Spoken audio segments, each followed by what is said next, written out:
and welcome to today's episode of Chef Talk. I'm your host, Daniela Smallwood, and we are so excited to be continuing Self-Care September. That's right, you are in the middle of viewing our Self-Care Wellness Fest Town Hall conversation as a part of our Chef Talk broadcast. We're coming back with another episode and another person who's going to be able to talk to us about taking care of ourselves. As we talked about in the previous session, we are all about living the Luxe life at Thompson Hospitality and in campus dining. And in living the Luxe life, one of the things that you have to understand, if you're going to be successful, if you're going to be able to enjoy the luxuries of life, then you definitely have to make sure that you take care of yourself. So as we've talked about in some of our previous sessions, we've heard that self-care starts with self-love. And in self-love, that also deals with making sure that we are hitting and understanding the things that happen in our lives that can hinder us from being successful. So we wanted to bring some credentialed people on today who can have a conversation with us about counseling and therapy. And so I want to welcome our guest today. His name is Dr. Harry McCleary. Hello, Dr. Harry. How are you today? I'm doing well. Thank you for having me. Awesome. We are so glad to have you today. We're going to have a great conversation, and I know that our audience is going to really enjoy talking with you today. So if we could just go ahead and get started, tell us a little bit about yourself, what you're currently doing, and how you got to that point. Sure. So Dr. Harry McCleary, and I'm a licensed clinical psychologist. I specialize in PTSD and trauma-focused therapy. And I also specialize in working with a military and veteran population. Part of how I got there is a little bit of a different road than some of my peers. So I actually started in the Navy, enlisted in the Navy. So I am a veteran myself. And what I saw during my service was not just my friends and sometimes family members coming back from deployments with physical wounds, but also those mental health wounds, those wounds that we can't see. And what I also discovered is that many times there is not a veteran on the other side working with veterans with mental health. And to me, that was always odd because veterans often want to talk to other veterans. And there's often a stigma behind even seeking healthcare in general, but especially mental health care. So there was a time in my life in which I decided, hey, there needs to be one of us on the other side. And here I am. Excellent. Well, I love that. First of all, we want to say thank you for your service as a fellow veteran. It is always great to see people like yourself in those types of positions and being able to have those conversations. You said so much already, and we're just getting started. So I'm excited about having this conversation with you because you represent so many of the audiences that are in our campuses and communities that may feel like there's some stigmas when it comes to taking care of themselves. And so as we talk about self-care, we're really going to dive into therapy and counseling as that's your specialty. And so I guess the first thing I would like for you to start with is, what's the difference between therapy and counseling, if there is one at all? That's a great question. And at the same time, a complicated question, because even within my own profession, people kind of use them interchangeably. My definition often is, it depends on why you are actually going to treatment. So often with counseling or coaching, you may be working with somebody who is not a licensed provider, but is maybe drawing on their own personal experiences more than kind of that book knowledge or science knowledge that I have more years than I would like to. So counseling for sometimes is in that direction. When we're talking about therapy, a lot of the times the goals are more directed towards symptom reduction or maybe even symptom elimination. And that is one difference. Now, that's not always the case. You'll run into some psychologists who have a counseling psychology degree. However, they have a PhD and they can do both. So it really depends on why you are going to counseling and what are your actually goals in the end of counseling. That is the difference between counseling and therapy. That's great. So I love the fact that you talked about that and you talked about having goals, as you go in. So I guess the first question is, as we're looking at our self-care and we're looking at how we can evolve and be better people and make bigger contributions to the world and really thrive in our place of success, when should we seek therapy? Like, is there a certain time? How do you know whether or not you need to go to therapy or counseling? I have a few answers to that. One answer is, well, you need to go all the time. Another answer is you need to go when your symptoms reflect you needing a higher level of care. So when we talk about self-care, therapy or counseling, it's just another one of those self-care modalities. So when somebody wants to go to counseling or therapy, once again, it's about their goals. So for some people, they want to explore different things in the past. For some people, they want to explore different things in their future. They want to sit down with somebody and talk about what do they want to do with life, what relationships that they want to navigate through. Other times, people come to counseling or therapy because they're struggling with mental health issues that might be depression or high anxiety, stress, different difficulties in relationships. And that's when you often need to reach a higher level of care. I tell people, well, what's the difference between coming to see me and just talking to your buddies about your problems? Well, often what happens is when you talk about to your buddies about your problems, what you're talking about and where they're going to draw from is their past experiences and what worked for them. Well, here's the trouble with that.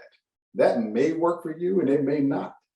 So when you're coming to a licensed professional for these type of issues, I don't just draw from my own experiences. Yes, I do draw from my experiences because I'm a human being. I have those.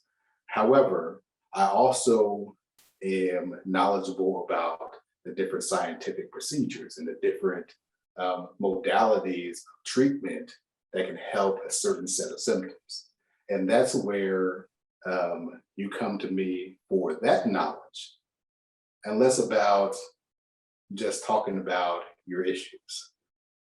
If you come to me, we're going to work on your symptoms and your issues. But I'm probably not going to be your friend at the end of the day. That's where the professional comes in. And that's sometimes great because sometimes you unload with your friends or you share what's going on with your friends, and then you get frustrated because 3 months later, that information has been shared with other people and things like that or whatever. And now you're kind of disappointed because you've opened up your heart or something that's important to you to people who aren't equipped to handle whatever it is that you're working through. So, I think it's really important for you guys to be hearing some of these conversations. And so, what are some tips for being able to maximize those therapy sessions? Well, I think one is the goals. And it's okay if you don't know exactly what you are looking to do or looking to accomplish, but a good counselor, a good therapist, a good psychologist will help you craft out those goals. So you want to make sure that you're working on something in treatment. You are spending your time, maybe your money, and you want to make sure that you are spending your time and your money towards working on what you feel like you need to work on. Okay, well, that is part of it. Another piece here of when to go or why to go or how to make it the most of it is you want to show up. Oftentimes therapy is tough, and oftentimes what people will do is they'll go to one session. They're like, you know what? No, thank you. That was too rough. that I opened up myself and it was scary. And therapy can be scary. Essentially, what I'm going to ask you to do is look into yourself and look into the mirror. And for many people, that's tough. Another thing that is often going to help somebody is if you do have assignments in treatment. Oftentimes we give a little, dare I say, homework. And if you can do this homework, often that speeds along the process as well. Because when you think about it, 50 minutes once a week, maybe every other week, maybe once a month is actually not that much time. So what you do in between sessions, I would argue is actually more important than what you're doing in session. That's powerful. I'm not gonna lie. I went to this one therapist and she didn't give me no homework when I got there. And I was like, I'm gonna get another therapist.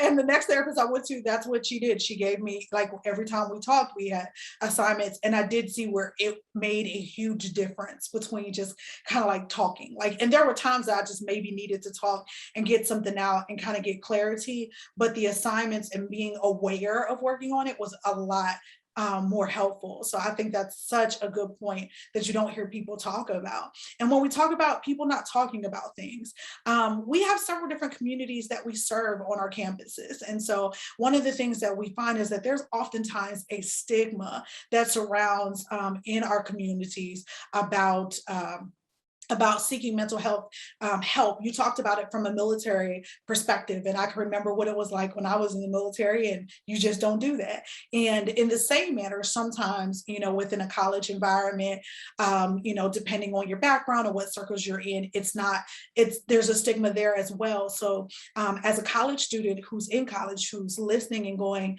yes, this resonates, I really do need to talk to somebody. How do they break that stigma? I think it's hard for everybody. And there are a lot of different cultural aspects that go into seeking out counseling, seeking out therapy.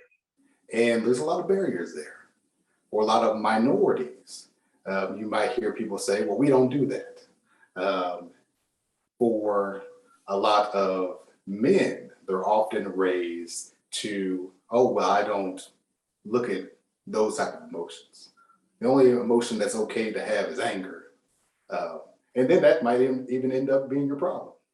And why you come to see me, because of that anger. There are so many different environments that have chosen over the years, and a lot of them are opening up to mental health now, that's something that you shy away from. At the same time, many of those same cultures say that you need to work on yourself. So it's kind of a double-edged sword there. So they're coming around. What I would say is you want to try it out. All you have to do is try it. You can go to one session. All counseling, all therapy starts with one session. Starts with making a phone call, or maybe placing an email, or maybe even having a phone call with somebody. Nowadays, during the pandemic, you may not even have to go to the clinic. You might be able to sit in your pajamas in your living room or in your dorm room and have a session there.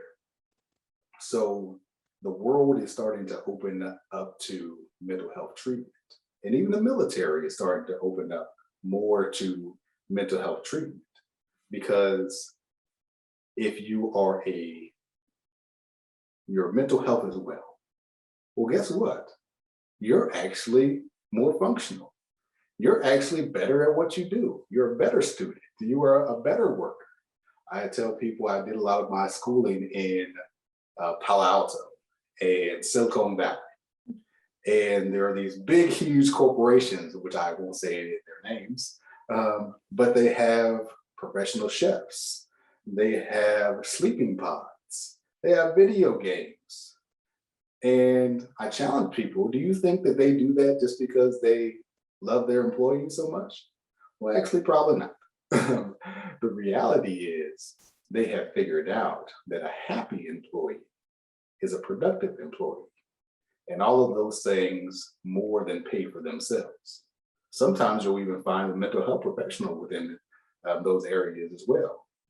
Somebody that you can go to while you're at work. So attacking the stigma is important, but it does start with recognizing that somebody that looks like you, that has had your similar background, may also have been to therapy before, may also have been to counseling before. One thing that I use in my profession is myself. So I am 6'1", 235, and African American, male, veteran. And I'm often not what people expect to walk in the door when they find out that they have an appointment with Dr. McCleary. I also work with a largely male population. And there's something about being able to open up to a fellow man that's a little bit different. It may be their first time that a man has actually asked them about how they feel about a situation. Not what they think about it, not what they did, but their emotional response. And recognizing that emotions are important. Most of us come out of the womb with all the emotions that we'll ever need. And whether you think of this from a faith perspective or from a biological perspective, that means that we probably need them if we're born with them. They all serve a function. Sadness helps us get over losses. Anxiety helps us move. Joy helps us be able to recognize what we need to reproduce in our lives. They all play a role. And if you can recognize that, then you can actually go a lot further in treatment and in therapy. Wow, that was so good. Our emotions all play a role. I think that's something that I've never really heard anybody frame it in that way. Because a lot of times, as we go through life, we start to suppress the emotions that we're uncomfortable with. And so this is just a great conversation to have. And so as we've been talking to campus communities today, I know that your specialty is the military and veteran community. And you've talked about why it's important for all different types of audiences to get help and to seek help. So we know that outside of what you do day to day, you're also utilizing your gift in a very special way. So tell us a little bit about your YouTube channel and what you're doing to really give back to the community. Sure. So a little bit over a year ago, I started a YouTube channel that is dedicated to educating military personnel and veterans and their families and loved ones about mental health. There is so much stigma and misinformation about mental health out there that it is difficult to know who or what to trust.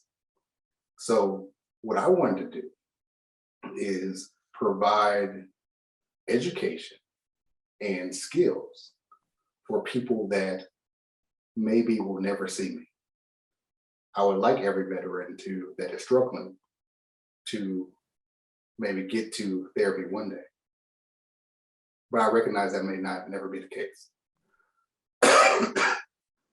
So what I wanted to do is reach those veterans that I can't reach.